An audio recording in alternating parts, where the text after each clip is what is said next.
Now, recently, I was sort of splitting it up into genres of manga that I had been reading. I did it with horror manga and with fighting manga, so let me know in the comments what sort of compilation of a specific genre you would like me to cover next. But this is just kind of a random list of things I had been reading. I am currently reading Yusugoi Nana, and I've picked up Kingdom again, starting it from chapter 1 just so I could refresh my memory on everything. And after that, I plan on going into Hajime no Ippo. Wish me luck, I'm definitely gonna need it. Well, the first series we're going to be covering is Yokuoni Ogres of Greed. This manga personally is an alright read. It starts off introducing us to a character who's known as the Yokuoni of Justice.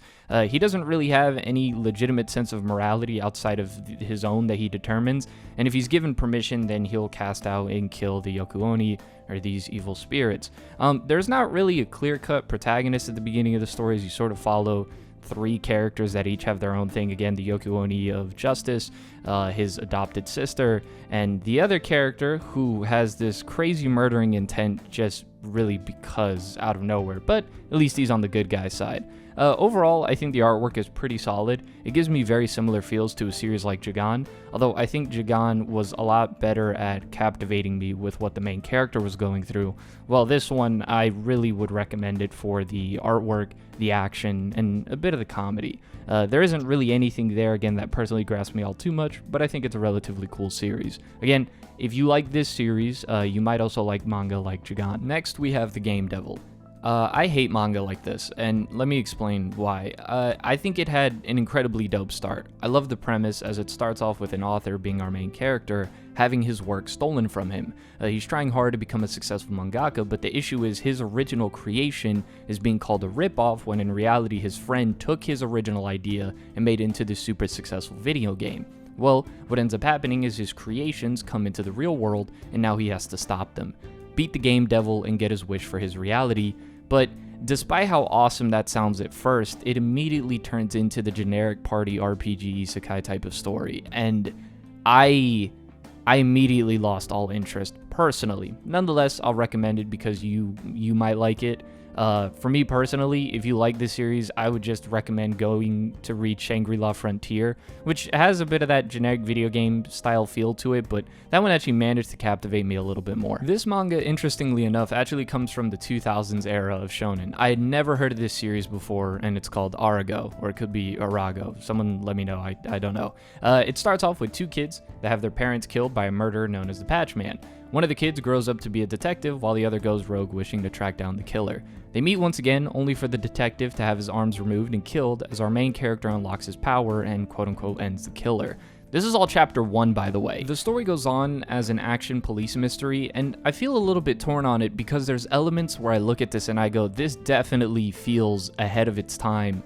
But then I continue to read it, and part of me feels like it's incredibly stale, and it could be due to the sheer amount of stories that I felt like have done similar sort of tropes. Nonetheless, I would highly recommend checking this one out, especially if you're a fan of Fire Force or The Gray Man, Soul Eater as well, as I think there's a lot of elements in those stories that you might enjoy in this one also. There's another series that I'm reading at the current moment, and I think I'm going to give it an individual video. If I'm not mistaken, it's done by the same author as Parasite. I'm just going off of the art style. It's called History, but it's spelled with an IE.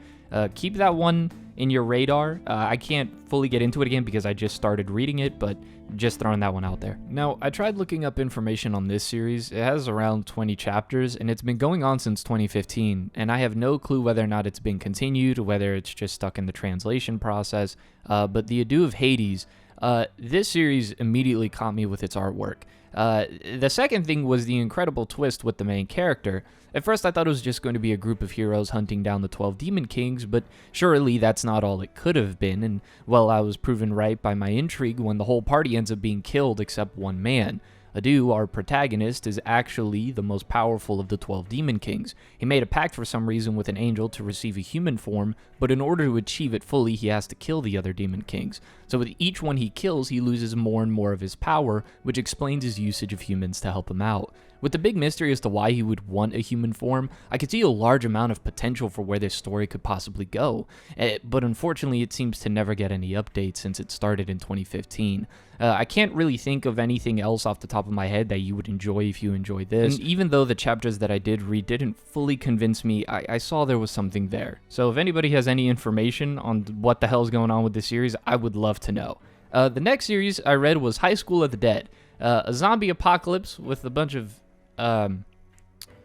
giant personality females. Before I say what I'm about to say, I want to pay my respects to the author. The series is not continuing, and I found that out because of the passing of the author, so let me just get that out of the way. But in regards to the actual series itself, personally, I thought the action was neat, but there was nothing there to really keep me going.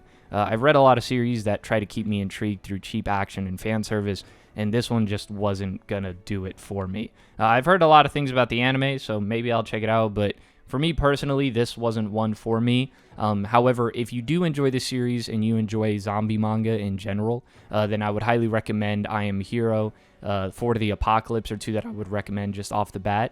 And if you like fan service, then Prison School and every other manga that exists pretty much. Now, when you're randomly going through different series and just kind of like picking them out of a hat, occasionally you'll find something rather unique, and that's how I feel about this series, After God. This is an ongoing series where our main character has this special ability in her eyes, and Tokyo overall is being invaded by what's known as gods, and you can't look them in the eyes because that's pretty much death, which is why all these characters wear masks. It's almost Lovecraftian-like with some of the things that it pulls out, and I think overall the characters in the series are relatively interesting, but what initially grasped me and kept me wanting to read was how unique it all felt and how it went about things. I think this is a series that gave me a lot of sort of Tokyo Ghoul vibes, where it can get very action heavy, very serious, almost to the point where you could maybe feel it's a little bit edgy, but I felt like the series did a good job of keeping the characters believable within the setting that it had, and I really appreciated that.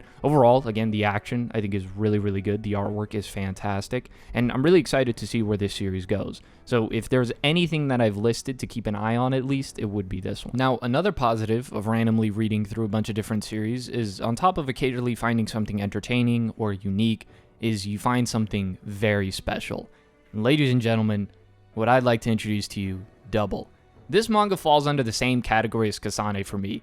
An incredibly beautiful but disgustingly underrated series that goes into the nuances of art. I know it's a very specific category, but whatever, just bear with it. And similar to Kasane, it has to deal with acting.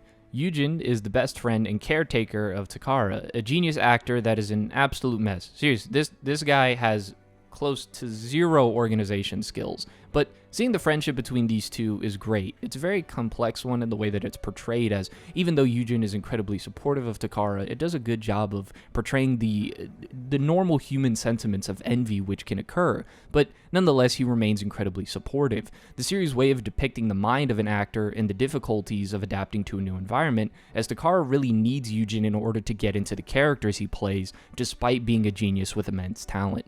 Seeing the way that this series goes about portraying acting as an art and seeing these characters and the way that they interact is amazing. I absolutely love this manga. If you like this manga, then you would really love Kasane, although for slightly different reasons. I might end up doing an individual video on Kasane as well, because what an amazing manga. But for this one, I would highly recommend reading Double. I think by far of everything that I've listed in this video, this is the best one. So as always, if you have any recommendations, feel free to leave them down below, as well as your thoughts on any of these series if you have checked them out. I feel like it's been a little bit since I've said this, but this has been The Masked Man. Hope everyone has a blessed rest of the day, and peace.